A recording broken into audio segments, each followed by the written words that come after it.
Hi, Russ Ryden with Devoted Golfer TV. It's 2013, the Byron Nelson, and this is the third year that I'm here with Rob.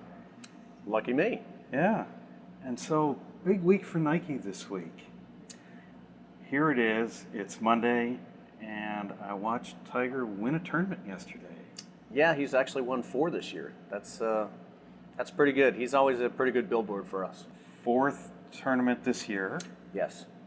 And, That's his fastest to 4 tournaments, at least within his career. And he's closing in on the most wins ever? Is that? Yes, he's getting very close. I think on the PGA Tour, Sam Snead is at 82, and that was Tiger's 78th. So he's getting there. It's getting very close. It's not the most professional wins. I think Kathy Whitworth has that one officially. She's won 88, I believe, on the LPGA. Yeah. We saw her a couple weeks ago at the LPGA. Yeah. Yeah, interesting. Yep. So, what's in his bag? You know, that's probably the most popular question that I have been asked in my 10 years at Nike. He does use 14 Nike golf clubs, which we're very, very proud and happy about.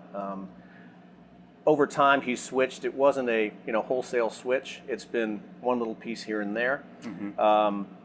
But we also, take our athletes' feedback with a lot of reverence. So we want to build things, obviously, that Tiger wants to use. It's a very, very symbiotic relationship. He has just our normal VR Pro blades, which are exactly the same types of blades that you'd see in the stores. Now we have some of those right here, don't we? Mm-hmm. Yeah, that's the VR Pro blade. Okay. As I said, over the years, our blade has become exactly what Tiger wants to see.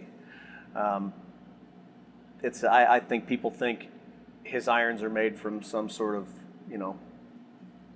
strange corner of the elemental chart. They're just the same old forges that everyone can get. The difference would be, it's like if you went to a tailor and he used exactly the same wool that they have at a big box suit store, mm-hmm. and that tailor took it and made it specifically for someone. That suit would look a lot better.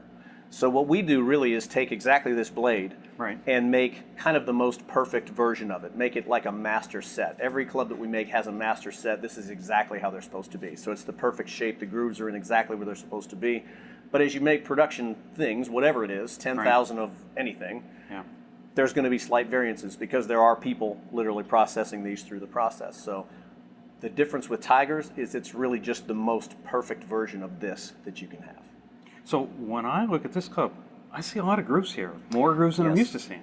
Well, we've had this X3X groove pattern since 2010 when the groove rule changed. Mm-hmm.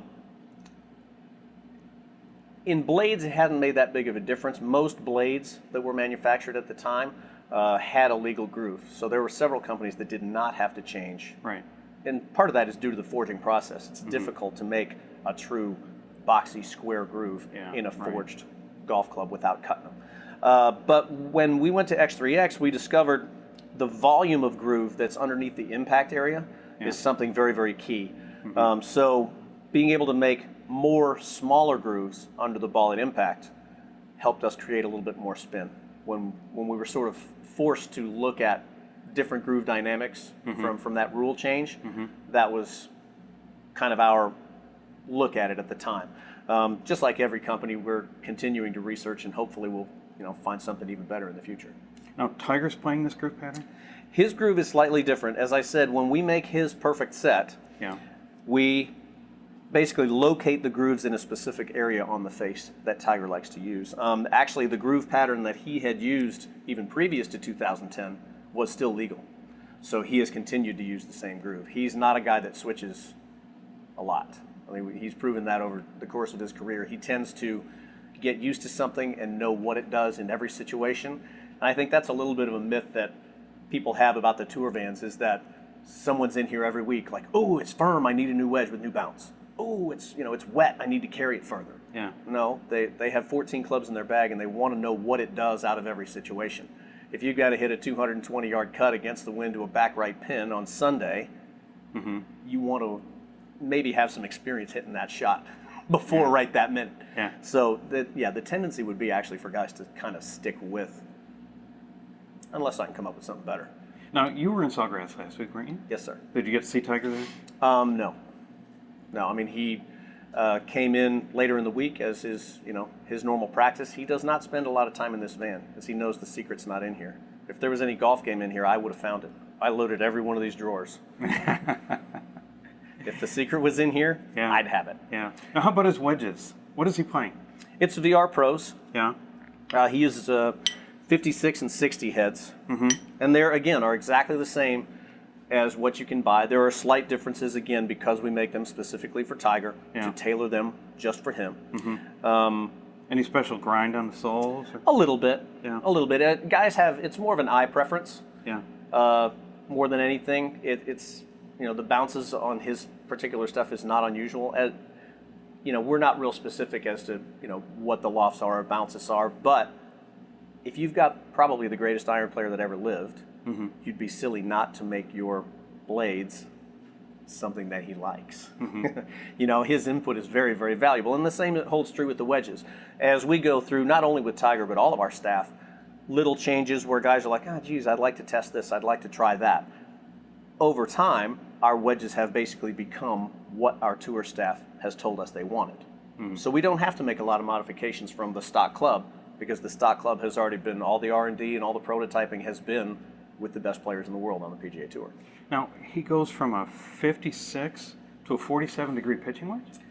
His lofts aren't exactly what people think. That's probably the second most asked question that I get about Really? Tiger. Yeah. So he has his lofts that strong?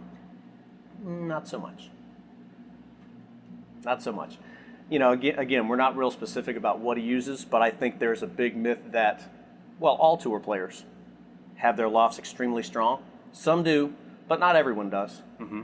And most of them are weaker than you would think. I mean, these guys really just are that strong and that good and hit the ball so solidly every time that they're getting the maximum energy transfer that you can.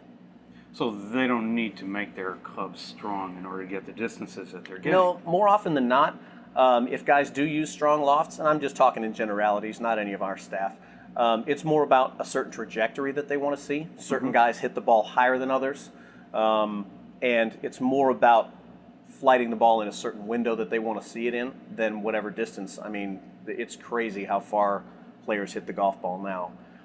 And, really with very, very standard stuff. I mean, of all of our staff guys, we don't have anyone that's really stronger than what would be considered modern standard. So, shafts in his irons, shaft in his wedges. What's he playing? Just normal S400s in the wedge, exactly like you buy in the store, and X100s in the irons.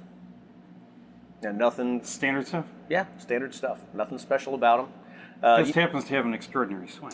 Well, yeah, that's really the best part about making equipment for Tiger Woods is because it makes me look really good. All I have to do is make a golf club, and I get to hand it to the best player in the world. So he ends up making me look like I know what I'm doing. Yeah. Now, we were talking earlier about his driver head. Mm-hmm. And this is the closest driver head you have to what he's playing. I remember a shoot that was done in the oven a few years ago where he Yeah. talked about the compression channel. Mm-hmm. And this is a limited edition VR Pro. Uh-huh. But you say that he's playing VR Tour. VR Tour, and he's been playing that for how long? Gosh, 4 years probably, Yeah. maybe 5. Yeah. Again, he wants to be familiar with his golf clubs. Mm-hmm. He wants to know exactly what it's going to do in every situation. We do come along with things that are better, and what's funny sometimes is there's a lot of talk now about really hot 3-woods. Yeah. Everybody, oh, that's great. However many yards further. Most times when we hand that to a tour player, they're like, okay, well that's great. Now I hit my 3-wood. Now it goes as far as my driver. So why do I have a driver? And now I have a 50-yard gap between that and my 3-iron. So now what do I do? Yeah. They don't necessarily want better. No. They have certain distance gaps that they're trying to hit throughout their bag. Yeah. They want to be consistent throughout so that they basically have a shot or a club to cover any distance that they might encounter on the golf course. It's not always possible, but 90% of the time, they want to have a club that they can go to. So if I made a guy a 5-wood that went 25, 30 yards further, he'd be going, well, that's cool, but so what? Now what do I put between that and my 3-iron? Now the few times that I saw Tiger actually swing a driver, I didn't recognize the shaft. You should. It's a shaft he's used for quite a while. And that was something different last week. You know, as I said, I didn't speak to Tiger about it, so I don't really know very specifically why he chose that, but it is something old and familiar, and Tiger tends to use what is As you old said, and familiar. old and familiar. And Well, old yeah. and familiar to me is a whiteboard. Yes, sir. Yes, sir. It's just, you know, something that he had used before. As we know, he wants to know what that golf ball is going to do in every situation. So, and he's like any of us. I think any of us that are golfers have probably got an old driver in the closet, an old putter in the closet. Yeah. That's just kind of your favorite one. You know, It and worked. if It right, worked. sure, Yeah. exactly. And if you don't want to things- give it up because it Sure. works. If things are a little sideways and you're not Yeah. putting very good, there's a good chance you might go pull out that old putter. Yeah. So familiar can be good. Yeah. So what kind of weight, what kind of flex is he playing, this driver? It's just a 73. Oh, it's 73. Mm-hmm. X. It's exactly the same that he had used previously. Okay. Nothing new that we built last week. Yeah. It was just one that he had actually. Now, what he used very, very often were his fairways, Yes. and we saw those out all the time. Yeah, that's new in the bag this year. The covert fairways. Okay.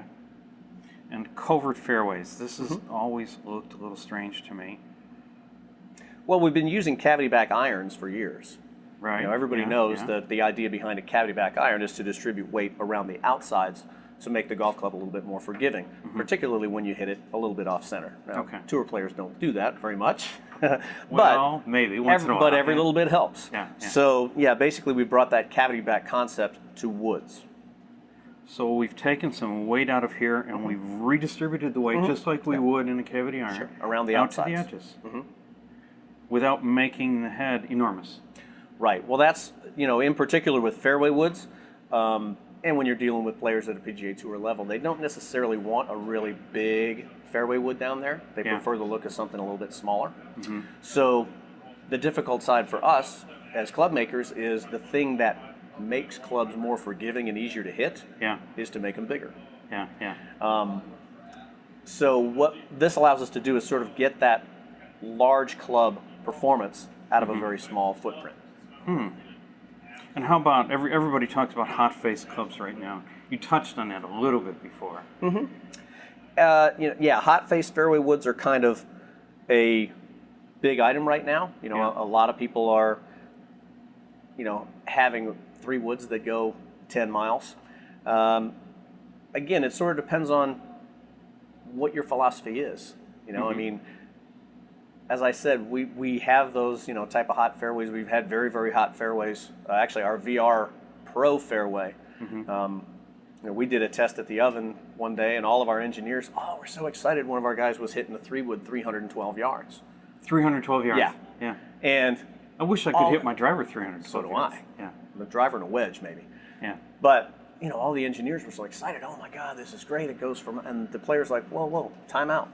I don't Yeah. want a 3-wood I hit 312 yards. Because it's creating a gap in that part of the set. And I think, you know, over the years that I've been out here on tour, you've seen hybrids become much more prevalent.